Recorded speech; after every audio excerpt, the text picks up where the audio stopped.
Before we jump in, don't forget to subscribe and hit that like button. Your support keeps the channel buzzing.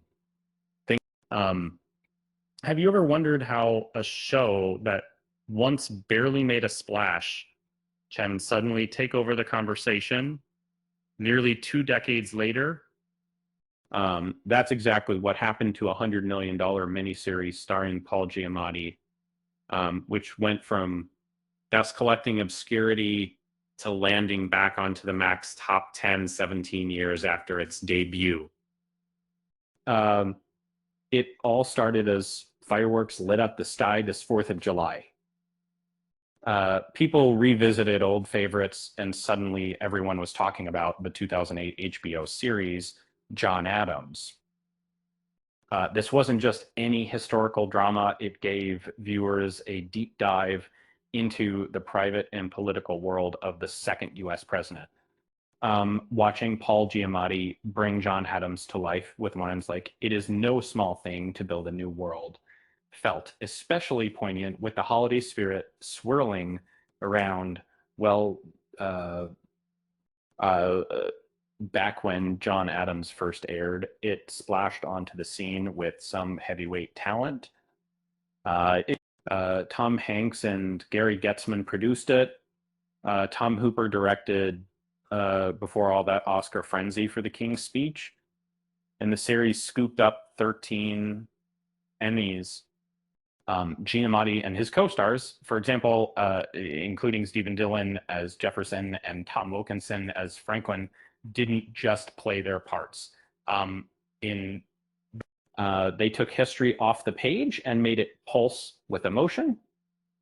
And 17 years later, amid the streaming wars, John Adams pushed its way back into the chart, squeezed between shows like 90 Day, Hunt for Love, and 1,000-Pound Roomies. The names and sprawling sets aside, what really set it apart then, and still does now, is how seriously it took its subject matter.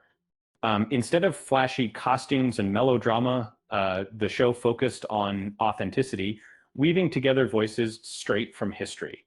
Original speeches, genuine letters, and period atmosphere so rich you could almost smell the ink and parchment. Paul Giamatti has a knack for stealing scenes, and not just as John Adams. He once joked that he and Stephen Colbert would annoy their publicists by nerding out over sci-fi and science at every opportunity.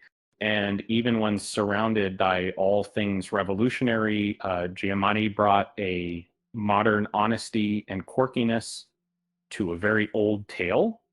What makes John Adams so rewatchable isn't just the history, it's the way it humanizes legends like Washington, Jefferson, and Franklin. For once, these aren't stiff characters from your high school textbooks, but be flawed, brilliant people in the middle of a national experiment. You can almost imagine Franklin grumbling about Wi-Fi reception if you were around today. And let's be real, historical drama rebooting because of the 4th of July is about as American as binge-watching apple pie.